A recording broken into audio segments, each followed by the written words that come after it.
What you need to know about coronavirus on Sunday, May 17. A version of this story appeared in the May 17 edition of CNN's Coronavirus, Fact vs. Fiction newsletter. Sign up here to receive the need-to-know headlines every weekday. With the virus largely contained in China, life is slowly returning to normal there.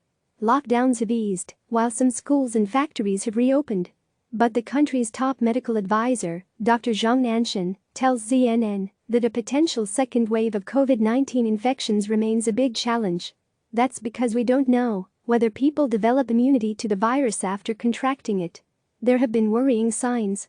Most recently, 8 sailors from the aircraft carrier USS Theodore Roosevelt tested positive for the virus a second time. Zhong also confirmed that local authorities in Wuhan, where the coronavirus was first reported in December, suppressed key details about the magnitude of the initial outbreak. At the very beginning they kept silent, and then I said probably we have a larger number of people being infected, he said. Fresh clusters of cases have emerged across China recently. On Friday, more than 8,000 people were quarantined in and around Shulin, in the northeastern province of Jilin.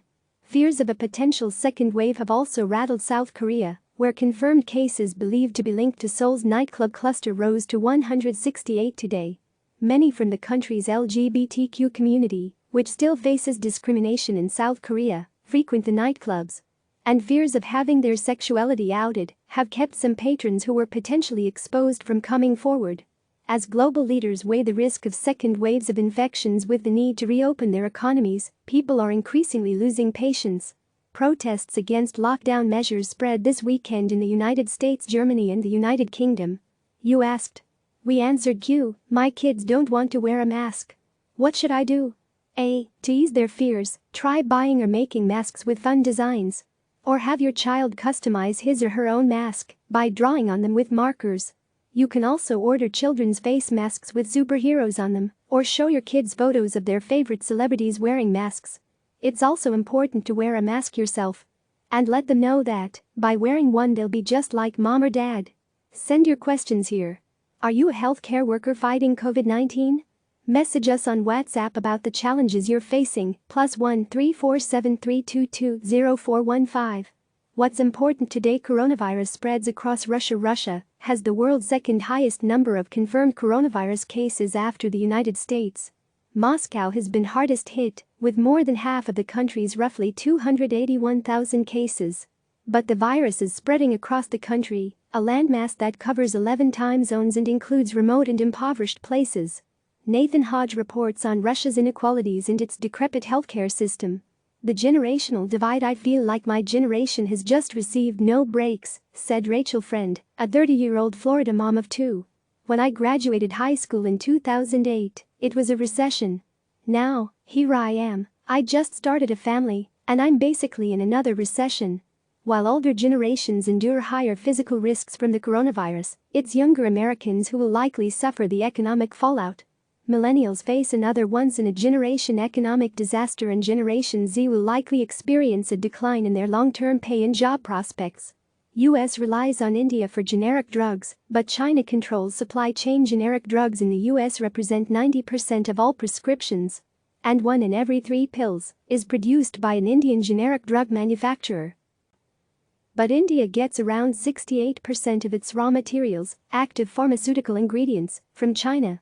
Any disruption in that supply chain can create a major problem, especially during a pandemic, Priyalisar reports. New York City's Rikers Island jails, the epicenter of the epicenter as coronavirus cases began spiking in New York City in March. Officials worried that the city's jail system on Rikers Island would become a powder keg inside the U.S. epicenter of the pandemic. In the weeks that followed, correctional officials handed out masks. They increased cleaning and released more than 2,600 inmates. Despite these efforts, Sonia Mogg reports, 363 inmates and more than 1,300 Department of Corrections workers have contracted the virus. 3 inmates and 10 corrections officers have died. On our radar, he said goodbye to his elderly father over FaceTime.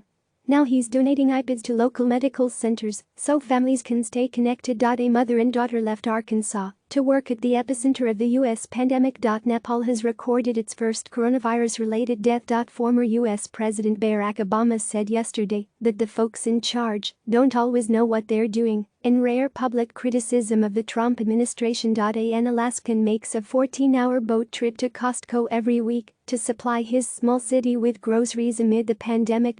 3 countries hit hard by the pandemic early on, Spain, Italy, and Iran, all reported their lowest daily deaths in 2 months yesterday. Celebrities and 2 former U.S. presidents came together to ensure the class of 2020 got their shining moment. It wasn't soccer as we know it, but the German Bundesliga returned yesterday, bringing a high-profile sporting competition back to life.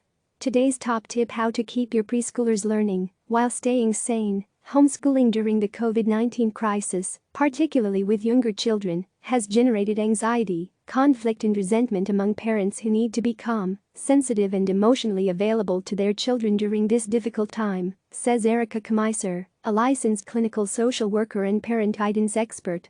It is far more important for the emotional well-being of families to pick and choose what they feel capable of doing, rather than abide by the strict rules of digital learning set by their individual schools, Kamiser said. Less is more now. Click subscribe to receive the latest news.